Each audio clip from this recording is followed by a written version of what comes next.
నమస్తే, welcome to ATV. Telangana రాష్ట్రంలో కాంగ్రెస్ ప్రభుత్వం కొలువుదీరి దాదాపుగా 18 నెలలు కావస్తుంది. ఈరోజు మనం గాంధీ భవన్లో ఉన్నాం. గాంధీ భవన్లో ఎప్పటి నుంచో పెండింగ్లో ఉన్నటువంటి పోస్టులన్నీ కూడా భర్తీ చేసే కార్యక్రమం ఈరోజు జరుగుతూ ఉంది. దాదాపుగా 69 పోస్టులు జనరల్ సెక్రటరీసు, అదేవిధంగా 29 వైస్ ప్రెసిడెంట్లు సంబంధించినటువంటి పోస్టులకు సంబంధించి ఈరోజు మొత్తం అందరూ కూడా మీటింగ్స్ జరుగుతున్నటువంటి పరిస్థితి చూస్తూ ఉన్నాం. ఇప్పుడు అందరూ కూడా మెయిన్ సంబంధించిన ముఖ్యమంత్రి కావచ్చు, అదేవిధంగా ఇతర మంత్రులు అందరూ కావచ్చు, ముఖ్య నాయకులు అందరూ కూడా ఈరోజు గాంధీ భవన్లో మీటింగ్స్కి అటెండ్ అవుతూ ఉన్నారు. అంతా గాంధీ భవన్ అంతా కూడా కోలాహలంగా కనపడుతోంది. మనతో పాటు కత్తి వెంకటస్వామి గారు ఉన్నారు, తెలంగాణ కాంగ్రెస్ రాష్ట్ర అధికార ప్రతినిధి. ఆయన ఇప్పుడే జనరల్ సెక్రటరీగా కూడా ఆయన బాధ్యతలు తీసుకున్నారు. సో ఆయన అడుగుదాం, మరి రాబోయే కాలంలో కాంగ్రెస్ పార్టీ ఏ విధంగా ముందుకు వెళ్తుంది, విధి విధానాలు ఏ విధంగా ఉండబోతున్నాయని ఆయన మాటలు తెలుసుకునే ప్రయత్నం చేద్దాం. సార్ నమస్తే అండి. ఇక ఫస్ట్ కంగ్రాచులేషన్స్, జనరల్ సెక్రటరీ అయ్యారు ఇన్నాళ్ళకి. సో ఏంటి సార్, అంటే కాంగ్రెస్ పార్టీ మరి దాదాపుగా 18 నెలలు కంప్లీట్ చేసుకుంది. 6 గ్యారెంటీల విషయంలో కావచ్చు, 420 హామీలను మీరు చెప్పకపోయినా బీఆర్ఎస్ అదే పదే 420 హామీస్ అని చెప్తా ఉంది. సో మరి ప్రజాపాలన పేరుతోటి ఏ విధంగా ముందుకు పోతా ఉంది, ఇంకా ఏమేమి కార్యక్రమాలు చేయబోతా ఉంది? ఎందుకంటే స్థానిక సంస్థల ఎన్నికల విషయంలో కూడా కోర్టు నుంచి అనేక రకాలైనటువంటి ఇష్యూస్ బయటకు వచ్చాయి. వరంగల్ ఇష్యూస్ కూడా నిన్ననే చూసాం. ఏంటి అన్నింటి మీద ఏం సమాధానం చెప్తారు? అంటే ఒక 10 ఏళ్ల విధ్వంసం తర్వాత ఆ విధ్వంసం కూడా ఎట్లాంటి విధ్వంసం అంటే, తెలంగాణ రావడానికి ముందు మేము తెలంగాణ పోరాటంలో ప్రత్యక్షంగా ఉన్నవాళ్ళం. నేను కేసీఆర్ గారితో సమానంగా పనిచేసిన వాళ్ళం. నేను కావచ్చు, కోదండరామ్ కావచ్చు, స్వామి గౌడ్ కావచ్చు, అనేక మంది ఈక్వల్గా పనిచేసినారు. ఆ సమయంలో ప్రజల ఎక్స్పెక్టేషన్ ఏంటంటే, నేనే వేల సంఖ్యలో ఉన్నటువంటి మీటింగ్లని ఏం చెప్పిన సర్వరోగ నివారణి దిందాప్ తిలిస్మాతలాగా తెలంగాణ అనేది అన్ని సమస్యలకు పరిష్కారం అనేటివి చెప్పినాం. అది ఆర్థిక సమస్యలు కావచ్చు, లేకపోతే సామాజిక సమస్యలు కావచ్చు, లేకపోతే భౌగోళికంగా ఉన్నటువంటి సమస్యలు కావచ్చు, అన్ని రకాల సమస్యలకు అది పరిష్కారం. కాబట్టి దానికోసం కొట్లాడాలంటే ప్రజలు నమ్మిండ్రు, మమ్మల్ని ఉద్యమకారులను నమ్మిండ్రు. రాజకీయ పార్టీలు నమ్మల, ఉద్యమకారులను నమ్మిండ్రు. రాజకీయాలలో నమ్మింది ఒక్కరినే ఈ రాష్ట్ర ప్రజలు, సోనియా గాంధీని నమ్మినారు. కాంగ్రెస్ పార్టీ ఇస్తుంది, సోనియా గాంధీ ఇస్తుంది అనే విశ్వాసం ఉండింది. దానికి తోడు మాలాంటి వాళ్ళు, కేసీఆర్ లాంటి వాళ్ళు, లేకపోతే కోదండరామ్ లాంటి వాళ్ళు, మిగతా ఉద్యమకారులు, ఇటు రాజకీయ పక్షంగా కూడా ఇటు కాంగ్రెస్ కూడా కలిసి వచ్చింది. ఆ సమయంలో మీకు తెలుసు, ఈవెన్ తెలుగుదేశం కూడా ఒక రిజల్యూషన్ పాస్ చేసేటువంటి ఒక ఒత్తిడి, అంటే ప్రజా ఒత్తిడి, ప్రజల ఒకటే నినాదం, జై తెలంగాణ, జై తెలంగాణ. సో అట్లాంటి 60 ఏళ్ళ ఆకాంక్షల నుంచి వచ్చినటువంటి తెలంగాణలో అద్భుతాలు జరుగుతాయని ఊహించినాం. అద్భుతాలు జరిగినాయి, కానీ ఎవరి జేబులో ఒక పైసలు పోయే అద్భుతాలు జరిగినాయి. నీళ్లు, నిధులు, నియామకాలు అన్నాం. నియామకాలు అయితే గంగలో కలిసిపోయినాయి, నిధులు ఎట్టుపోయినాయో తెలియదు. నీళ్లు జగన్మోహన్ రెడ్డి తీసుకపోతా అంటే ఏం మాట్లాడలేని పరిస్థితి, చంద్రబాబు తీసుకపోతుంటే ఏం మాట్లాడలేని పరిస్థితి. అంటే పైకి మాత్రం తెలంగాణ వాది అన్నటువంటి కేసీఆర్ తెలంగాణ ముఖ్యమంత్రి అయిన తర్వాత అంటే పరకాయ ప్రవేశం మరి ఆంధ్ర చేసినాడో, లేకపోతే ఆయన అసలు స్వరూపం బయటపడదో, కానీ ఆయన ఏదైతే ప్రియారిటీస్ ఉన్నాయో ఈ రాష్ట్రంలో, నియామకాలు ఫస్ట్ ప్రియారిటీ. ఆ నియామకాల ఫస్ట్ ప్రియారిటీని ఆయన తుంగలో దొక్కినాడు. నిధుల యొక్క దుర్వినియోగం జరిగింది. ఇక నీళ్ళ సంగతి అంటవా, కొంత గొప్ప నీళ్ళు రాలేదని నేను అంటలేను. నేనే మూర్ఖంగా వాదించాను మోడీలాగా. క్యా కరే 61 70 years క్యా కరే క్యా లాయే కాంగ్రెస్ అంటారు. నేను అట్లా అన్నాను. ఆయన 10 సంవత్సరాలైనా ఆయన కొంత నీళ్ళు తెచ్చిన మాట వాస్తవమే. అది అంటే ఇప్పుడు సత్యమే చెప్తాం. మేము బీజేపీ లాగా మాట్లాడడానికి చేత కాదు మాకు. మేము కాంగ్రెస్లో ఉన్నాము, తెలంగాణ ఉద్యమ బిడ్డలం, కాబట్టి మేము కరెక్ట్గానే మాట్లాడుతున్నాం. సార్, నీళ్ళ విషయంలో కొంత గొప్ప జరిగిన రిమైనింగ్ విషయాలలో వెనుకబడిపోయి విధ్వంసం అయింది. ప్రజలు నిరాశ నిస్పృహలకు లోనైనటువంటి సందర్భంలో అంతే ఎక్స్పెక్టేషన్ తోటి మా ప్రభుత్వం వచ్చింది. నిజంగా చెప్పాలంటే మా కార్యకర్తలుగా మేము గర్వంగా ఉన్నా, మా శ్రమ కంటే ప్రజల ఆశీర్వాదంతో మేము గవర్నమెంట్కి వచ్చినాం. ఇలా ఒక్కరి వ్యక్తిగతమైనటువంటి ఒక్క వ్యక్తి అంటే ఒక పీసీసీ పేరెంటో, లేకపోతే XYZ వాళ్ళతో వచ్చింది కాదు. ప్రజా ఆశీర్వాదంతో, ప్రజా ఆకాంక్షతో ఎట్లయితే తెలంగాణ వచ్చిందో, అదే రకంగా 10 సంవత్సరాల గ్యాప్ తర్వాత ప్రజా ఆకాంక్షతోటి కాంగ్రెస్ ప్రభుత్వం వచ్చింది. సరే, వచ్చిన కాంగ్రెస్ ప్రభుత్వం మరి నీళ్లు, నిధులు, నియామకాల విషయంలో అక్కడ అన్యాయం జరిగింది. కాంగ్రెస్ ప్రభుత్వం వచ్చిన తర్వాత ఇవన్నీ కూడా సఫిషియెంట్ గా అందరికి అందిస్తామన్నారు. ఎస్, మరి చేయగలిగారా? మేము అదే ప్రియారిటీలో వచ్చినాం. మేము ఏ ప్రియారిటీ అయితే తెలంగాణ ఉద్యమ బిడ్డగా నియామకాలు ఫస్ట్ ప్రియారిటీ అన్నామో అదే మేము తీసుకున్నాం. మీకు తెలుసు పెండింగ్ లో ఉన్నటువంటి మీరు చేస్తుంటే మరి ఇంత వ్యతిరేకత ఎందుకు వస్తా ఉంది? ఎక్కడుందండి వ్యతిరేకత? ఇదంతా కూడా క్రియేటివ్, ఇదంతా కూడా ఫ్యాబ్రికేటెడ్ వ్యతిరేకత లేదు. మేము గ్రామాలలో తిరుగుతున్నాం సార్. మేము నిరుద్యోగుల విషయంలో కూడా ఉన్నాం. నేను ఒక టీచర్గా నేను కొట్లాడిన వాళ్ళుగా నిరుద్యోగుల సంఖ్య సంబంధించి ఈ రాష్ట్రంలో నాకంటే ఎక్కువ నాలెడ్జ్ ఉన్న వాళ్ళు లేరు, ఎన్ని వేకెన్సీస్ ఉన్నాయనేది. అదంతా కూడా మేము గవర్నమెంట్కి అప్పుడు ఇచ్చినాం, కేసీఆర్ ఉన్నప్పుడు ఇచ్చినాం, ఉద్యమ టైంలో ఇచ్చినాం, ఇప్పుడు కూడా ఇచ్చినాం. మేము రాగానే వెంటనే నియామకాలు ఏవైతే పెండింగ్ ఉన్నాయో అంతే అర్రులు చేస్తున్నటువంటి 55,000 ఉద్యోగాలు 58 మీరు చూసినారు. 58,000 ఉద్యోగాలు నోటిఫికేషన్ ఎప్పుడు ఉన్నాయి అనేది కాదు సమస్య, ఎప్పుడు ఇచ్చిన నోటిఫికేషన్ కాదు, ఎప్పుడు నింపిల్ అనేది ముఖ్యం. నువ్వు 10 సంవత్సరాల కాలంలో నోటిఫికేషన్లకే పరిమితమైనావు, కానీ మేము ఆ నోటిఫికేషన్ను దాని యొక్క రిజల్ట్ ఇచ్చినాం మేము. That is important. అది ఆయన జేబు జాగిరి కాదు. ఆయన ఇచ్చినప్పుడు ఇచ్చినంటే ఆయన జేబు జాగిరా, ఆయన టీఆర్ఎస్ గుత్తాధిపత్యమా?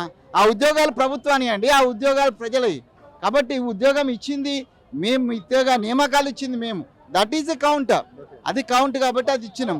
దాని తర్వాత జరిగినటువంటి పరిణామాలలో ఇప్పుడు గ్రూప్ 1 సంబంధించి కావచ్చు, గ్రూప్ 2 సంబంధించి కావచ్చు, మిగతా నోటిఫికేషన్స్ అన్నీ రెడీగా ఉన్నాయి. సో రకరకాలైనటువంటి ప్రాబ్లమ్స్ ఏమనంటే లీగల్గా, అంటే గత ప్రభుత్వంలో కూడా 1-2 సార్లు ఏం జరిగిందంటే ఆయన కూడా నోటిఫికేషన్స్ ఇచ్చిండ్రు. నోటిఫికేషన్ ఇచ్చేస్తే దానికి ఏమైంది, కౌంటర్గా కోర్టులో పోయినరు. ఇట్లాంటి ప్రాబ్లం రావద్దు అనేటువంటి దాంతో ఒక మేధావి, ఒక కమిటెడ్ ఐఏఎస్ ఆఫీసరు, సామాజిక స్పృహ ఉన్నటువంటి ఐఏఎస్ ఆఫీసర్ని ఇలా మేము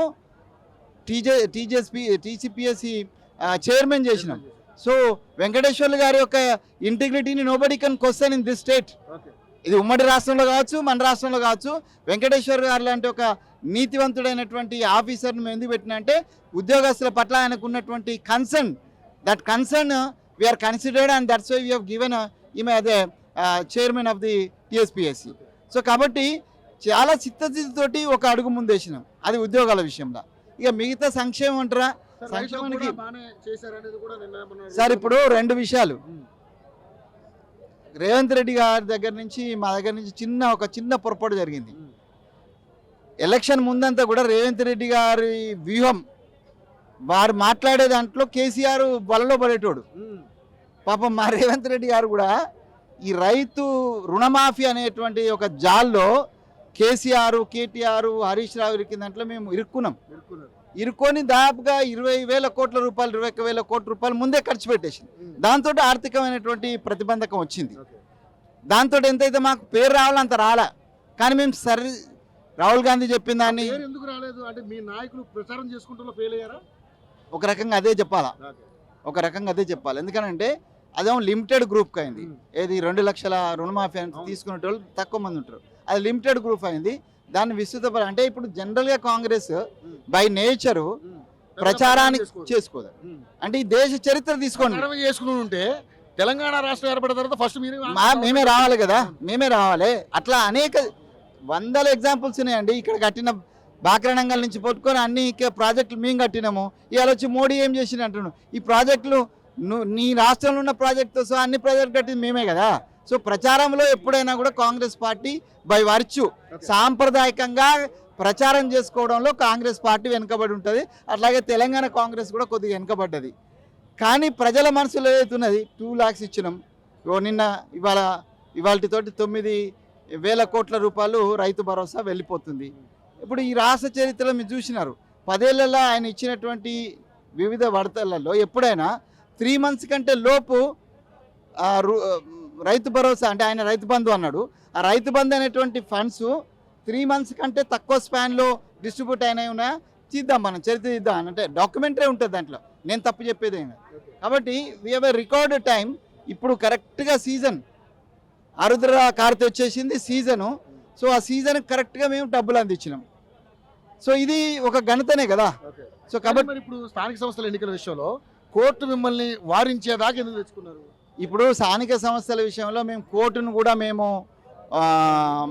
కోర్టులు చివాటు పడడానికి మేము ఎందుకు సిద్ధంగా ఉన్నాం అంటే మేము బీసీల పక్షపాతం అండి. మేము అణగారిన జాతుల పక్షపాతి. కాంగ్రెస్ అంటేనే బడుగు బలహీన వర్గాల పక్షపాతి. తెలంగాణ ఇచ్చే రోజు మేడం ఒక మాట చెప్పింది, we are giving the Telangana for the upliftment of the downtrodden అని చెప్పింది. అంటే అణగారిన వర్గాల యొక్క అభ్యున్నతి కోసమే మేము తెలంగాణ ఇస్తున్నాము అని చెప్పింది madam.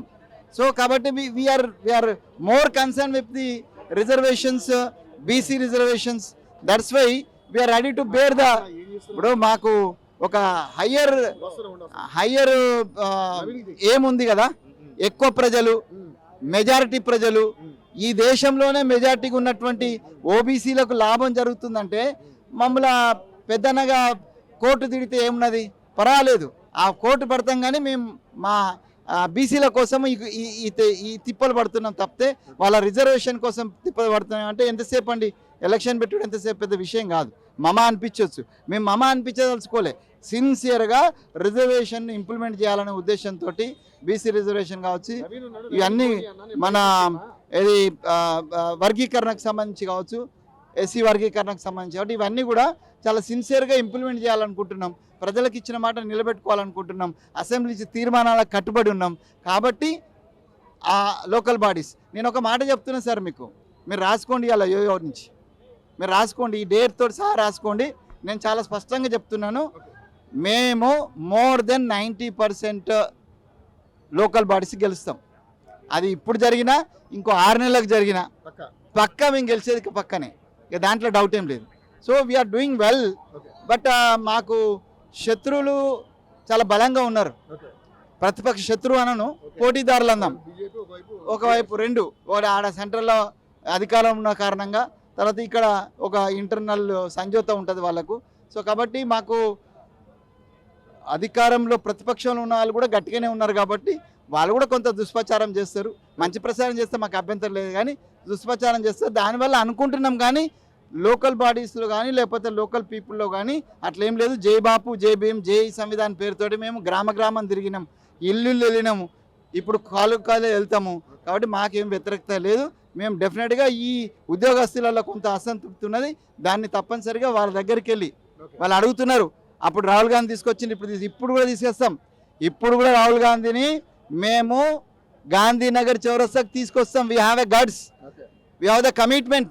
Rahul Gandhi has a guts, कोई डरता नहीं मरने के लिए, लड़ता नहीं.